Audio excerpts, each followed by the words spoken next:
Feliz semana para cada uno de ustedes. En la lección número 4 estudiamos cuál es el papel que juega la Biblia en nuestras vidas.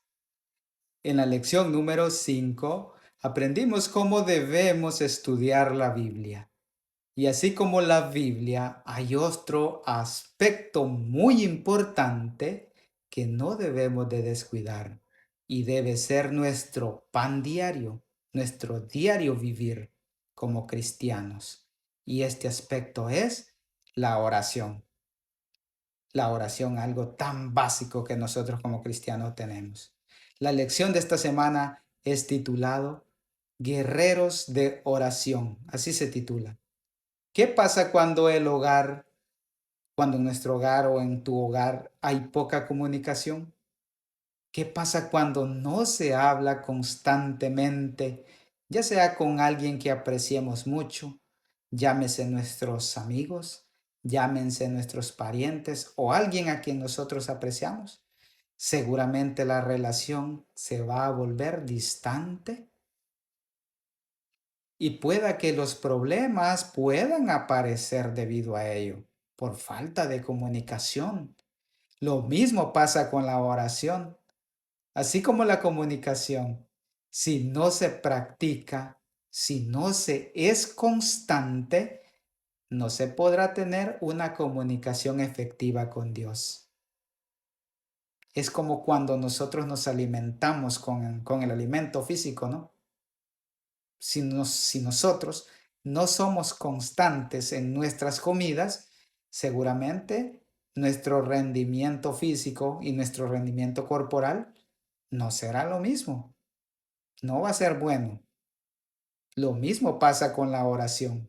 Si no somos constantes en la oración, nuestro rendimiento espiritual será muy débil, será muy decaído y podremos estar más expuestos a las garras del enemigo, porque la oración es básica y esencial en la vida cristiana. La oración debe estar o debe ser el ABC de nuestra vida espiritual con el Señor. Cuando abrimos la escritura, ella nos muestra muchos registros de personajes o de personas que oraban de muchas maneras. Y al estudiar los diferentes personajes que oraban, podemos descubrir cómo Dios influyó de una manera positiva en sus vidas. Cuando nosotros vemos esto, podemos descubrirlo.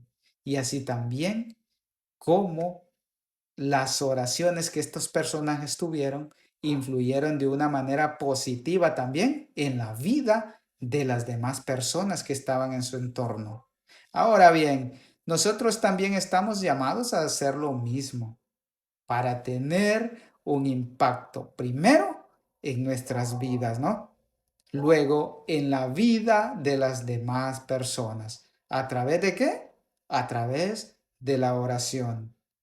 Esta semana vamos a estudiar varias lecciones de algunos de los personajes bíblicos conocidos que la Biblia, valga la redundancia, nos presenta y que ellos oraron y demostraron cuán importante es la oración para tener una relación fuerte con nuestro Señor, una relación sólida con el Señor.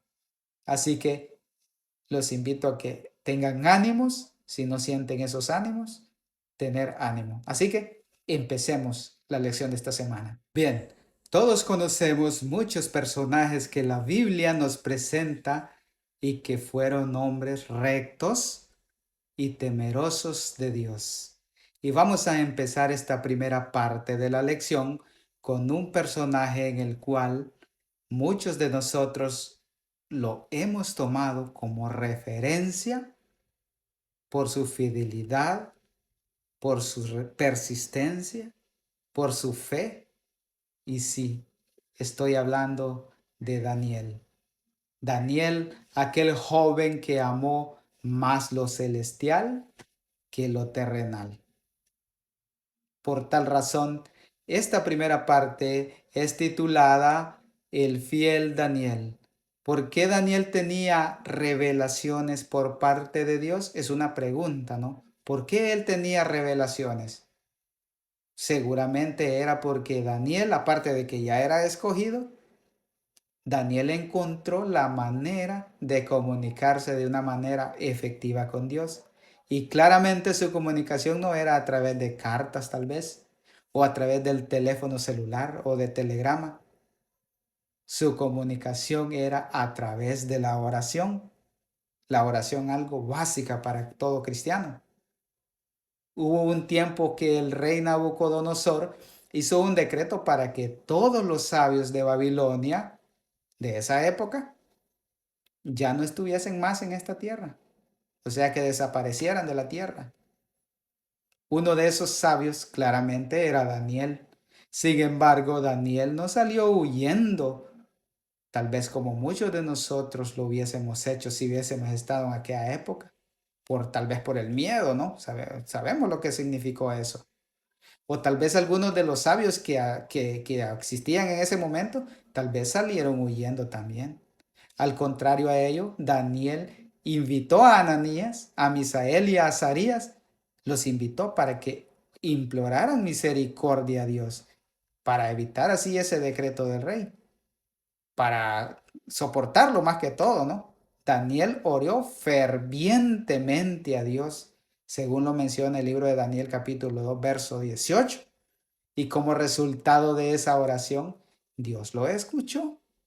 En pantalla nosotros podemos observar el libro de Daniel capítulo 2 versos del 20 al 23 y descubrimos cómo Daniel él tenía claro quién era el dueño de todo, demostrando una humildad capaz de descubrir que todo lo que era porque Dios lo había creado hacia él, era por gracia y obra de Dios. Y es interesante que el rey Nabucodonosor, al saber que Daniel le solucionó su problema, resolviéndole su sueño, lo nombró consejero de la corte del rey. Sin embargo, a pesar de ello, Daniel seguía siendo el mismo. Daniel no se exaltó, Daniel no se llenó de orgullo por su cargo, por su privilegio, como muchos de nosotros tal vez lo pudiésemos hacer. Dice la escritura que pasaron los años, pasaron muchos reyes y Daniel seguía ahí en su cargo, ¿no? Pero él siempre era fiel a los mandatos de Dios, a pesar de todas las comodidades que podía tener en palacio. Y lo podemos corroborar nosotros en el libro de Daniel, capítulo 10, verso 10 y 11, capítulo 6, verso 10 y 11. Daniel tenía un montón de anticuerpos, gente envidiosa que le querían dañar.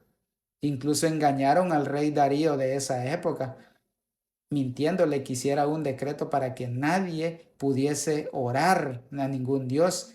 Y le hicieron que creara un decreto de muerte para que nadie pudiese orar, para hacer que Daniel dudara de su fe por la envidia que le tenían. Y creyeron que con ese decreto Daniel dudaría de su fe. Sin embargo, Daniel era constante en sus convicciones. Él sabía lo que quería. Y nada ni nadie lograrían que su fe menguara o que su fe se debilitara.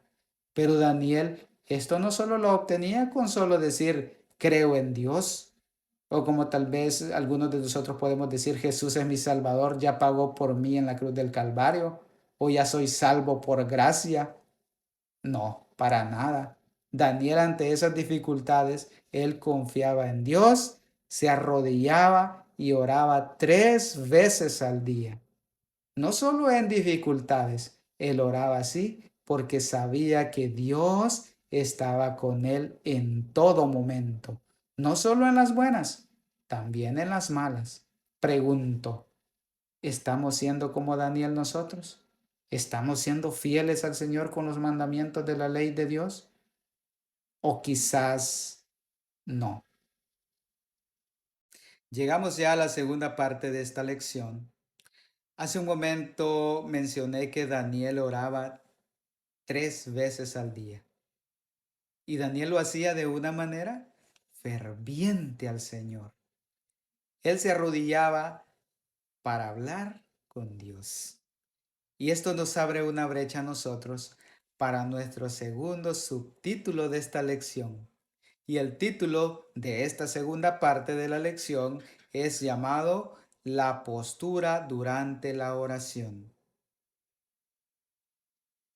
Saben, Daniel es un personaje por lo cual todos debemos de aprender de él, por cómo oraba, cómo era constante, cómo él lo hacía, ¿no? Su fidelidad. Pero si queremos un mentor más grande que Daniel, ¿qué más mentor que nuestro propio Señor Jesucristo? Para darnos así ejemplo nosotros cómo hacerlo. En pantalla podemos apreciar el libro de Lucas, capítulo 22, verso 41, perdón. Cuando apreciamos este verso, nos damos cuenta cuál es el carácter realmente de Dios. Un carácter claramente de humildad.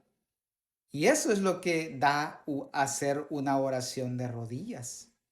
Cuando nosotros nos arrodillamos y le oramos a Dios, le estamos diciendo que Él es el dueño de todo. Estamos reconociendo eso, que Él está sobre todo.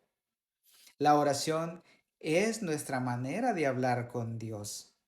No hay otra.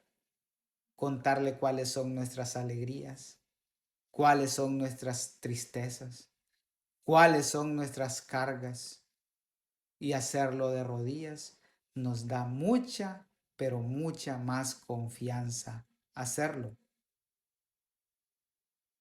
Aparte de que hay una mejor concentración si nosotros vamos de rodillas. Así como cuando le contamos nuestras alegrías o tristezas a alguien que nosotros confiamos. Así debe ser nuestra oración con Dios. Debemos de abrirnos con el Señor. Pero ¿saben qué? No siempre se puede orar de rodillas. Hay lugares en los cuales no se podría hacer así orar de rodillas.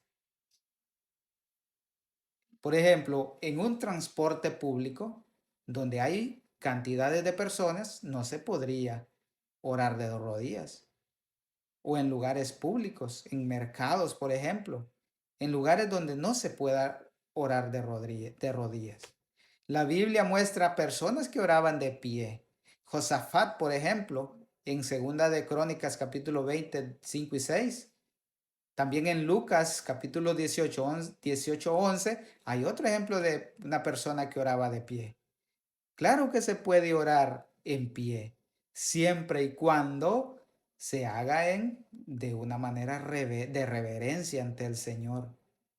Si tu problema es que tú no te puedes poner en pie por alguna enfermedad o por algo que estés atravesando, puedes orar sentado también. Es válido.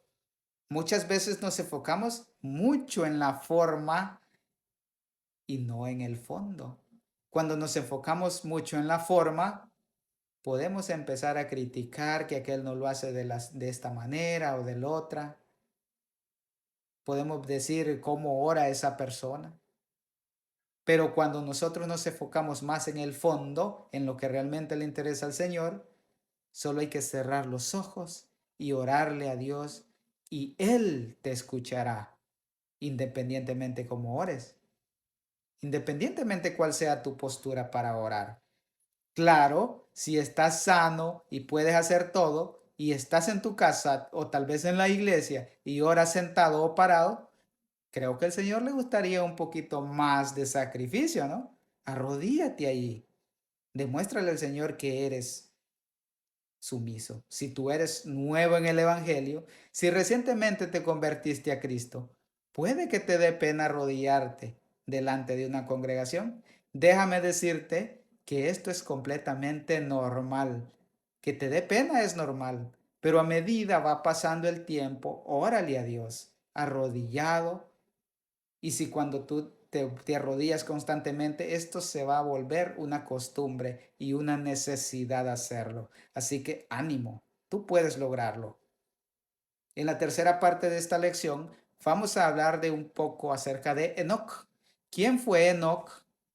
Por eso esta parte es llamada Enoc practicaba lo que predicaba. La Biblia no menciona mucho de la vida de Enoc. Ojo, la Biblia, ¿cierto? Porque hay otro libro que sacaron al mercado, ¿no? Que cuenta la vida de Enoc. Pero este libro no es un libro que no, es un libro que no forma parte del canon bíblico. O en otras palabras, este libro es un libro apócrifo, que no es bíblico este libro. Si tú lo logras leer, puedes leerlo, pero no es bíblico.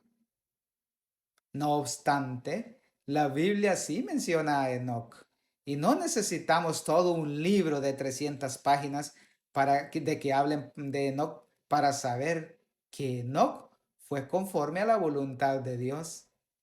En pantalla podemos apreciar Génesis capítulo 5, verso 24 y como vemos, dice la Biblia que Enoc caminó con Dios.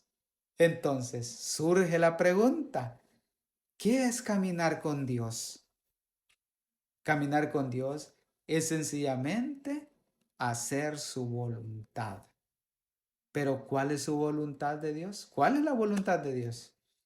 La voluntad de Dios es sencillamente seguir sus mandamientos y adorarlo a Él y a nadie más que a Él.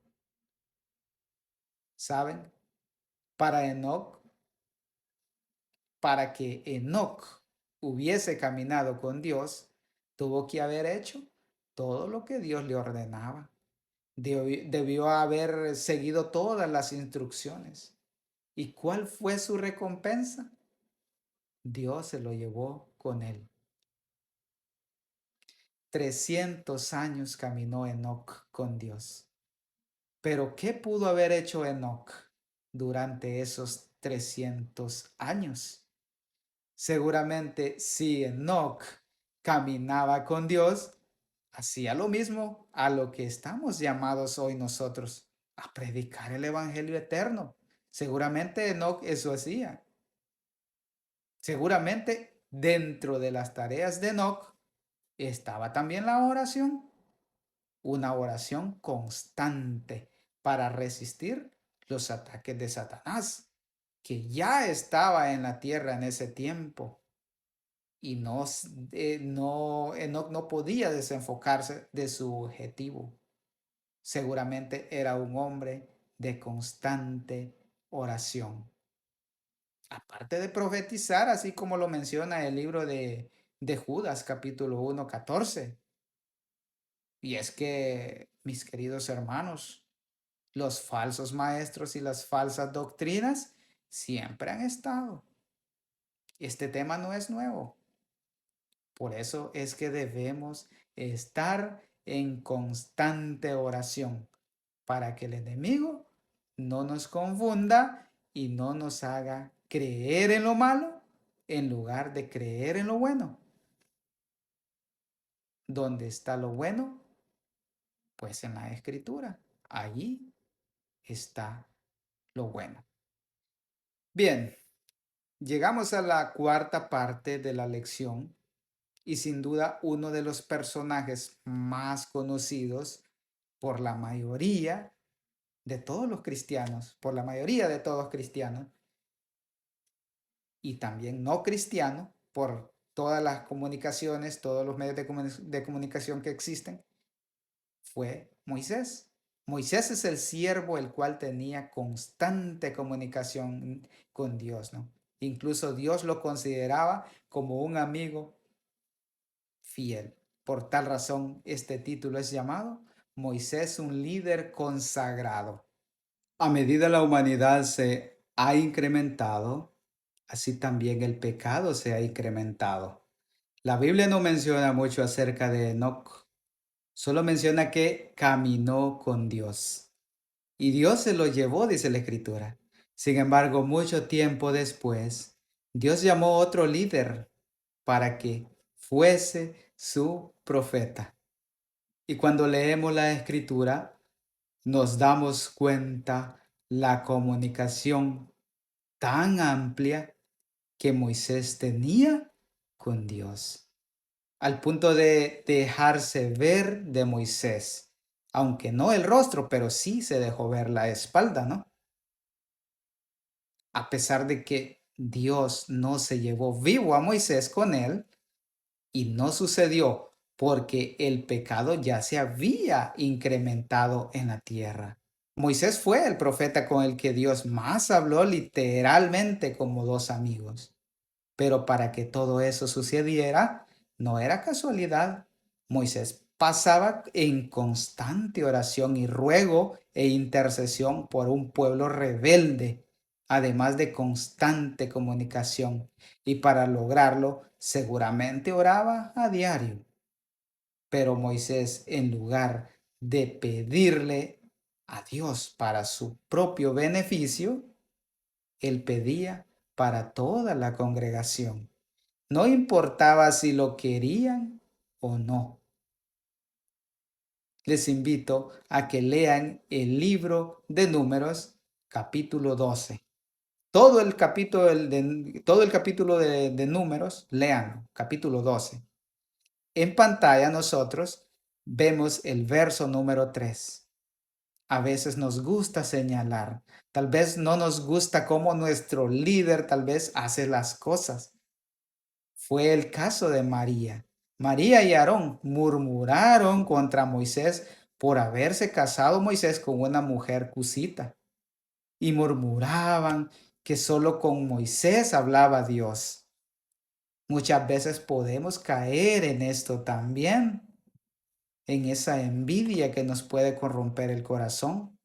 Sin embargo, dice la Escritura en Números capítulo 12, verso 3, que Moisés era un hombre muy humilde, más que cualquier hombre sobre la tierra, dice la Escritura. Tal vez por eso la envidia llegó al corazón de algunas personas, como por ejemplo el caso de María, por ejemplo, ¿no? El caso de Coré, el caso de Datán, el caso de Abiram. Pero lo asombroso es que Dios consideraba a Moisés como un amigo. Y él no iba a permitir que difamaran a su amigo. Debido a esas murmuraciones, María quedó leprosa.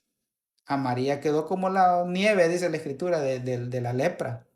Jehová la castigó por andar murmurando, por andar buchinchando por ahí. Pero cualquiera hubiese dicho que estaba bueno el castigo por envidiosa. Tal vez muchos de nosotros hubiésemos dicho eso. Sin embargo, Moisés no pensaba así. A pesar de que todo lo que le hacían a Moisés, él le rogaba a Dios misericordia por María e incluso la perdonó, desde la escritura. Y no solo por María, por todos. Moisés no veía si él estaba siendo dañado por esas personas. Su enfoque estaba en la tarea que Dios le había designado. Por esa razón, Moisés era un verdadero líder, y no un líder cualquiera, un líder que se dejaba impresionar por cualquier cosa, no, era un líder consagrado. Ahora yo pregunto, ¿es Moisés una fuente de inspiración para ti? Ánimos, tú puedes ser como Moisés si te lo propones. Llegamos ya a la última parte de esta lección. Acabamos de estudiar acerca cómo Moisés intercedió por su hermana María. Pero no solo por ella intercedía a nuestro Señor, ¿no? Sino también por todos, dice la Escritura. Por tal razón, el título de esta última parte de la lección se llama Moisés intercede por la nación. Cada vez que el pueblo cometía una falta, Moisés era el encargado de interceder a Dios por tanto pecado que cometía el pueblo. El pueblo en su éxodo desde Egipto hacia la tierra prometida murmuraban por tener sed, como lo menciona el libro de Éxodo 15:24. Y Moisés les solucionaba. Cuando tenían hambre, también murmuraban. Y Moisés les solucionaba. ¿Cómo les solucionaba? Intercediendo a través de la oración a Dios, como lo menciona en el libro de Números capítulo 11, verso 21. Pero eso tal vez era aguantable, que alguien murmurara por sed o tal vez por hambre. Eso es entendible. Pero llegar al punto de crear un becerro de oro, ya eso era causa para que Moisés se rindiera o, como decimos popularmente, tirara la toalla. Pero aún así, cuando el pueblo creó el becerro, Jehová claramente iba a exterminar a todo el pueblo por ese gran pecado. Sin embargo, la oración de Moisés fue efectiva para que Dios tuviese misericordia con el pueblo, según lo menciona el libro de Deuteronomio capítulo 9, verso 19. ¿Y saben qué fue lo sorprendente? Jehová escuchó a Moisés. Jehová le escuchó su intercesión. Y así sucesivamente podemos encontrar muchas veces a Moisés orándole a Dios, intercediendo por su pueblo. La pregunta es, ¿estamos haciendo lo mismo nosotros? O mejor, la pregunta es, ¿estamos siendo como Moisés o como el pueblo? ¿Qué tan importante es la oración para comunicarnos con el Señor? Moisés debe ser una fuente de inspiración para tener una mejor comunión con el Señor. Debemos ser fuertes, debemos ser valientes y persistentes, porque muchas veces esas oraciones que pedimos no llegan a nuestro momento, pero llegan. Primero, debemos sentir un profundo amor por Dios, así como Moisés, ¿no? Segundo, debemos ser valientes y fieles al Señor, así como Moisés. Tercero, debemos aceptar las respuestas del Señor, sean estas las que esperamos o también las que no esperamos. Debemos aceptarlas. ¿Saben algo? ¿Cómo se sentiría Moisés cuando Dios le dijo que él no entraría a la tierra prometida, después de lo que él intercedió por su pueblo, por tanto pecado de los que defendía? Pero ¿saben algo? Tal vez a la tierra prometida física Moisés no entró, pero creo que a la tierra prometida celestial seguramente allí va a estar Moisés. Allí va a estar Moisés. Murió con esa esperanza, así como nosotros también tenemos esa esperanza de algún día ver a Moisés y a esos demás grandes hombres de la Biblia. ¿Quién necesita tus oraciones intercedoras en este momento? ¿Qué te impide orar ahora por ti mismo o por otras personas? Así como Moisés, así como Daniel, así como Enoc, tenemos la oportunidad de hablar con el Señor y Él nos va a escuchar. Así que esta es la lección de esta semana. Espero te sirva. Hasta la próxima. Bendiciones. Adiós. Bye.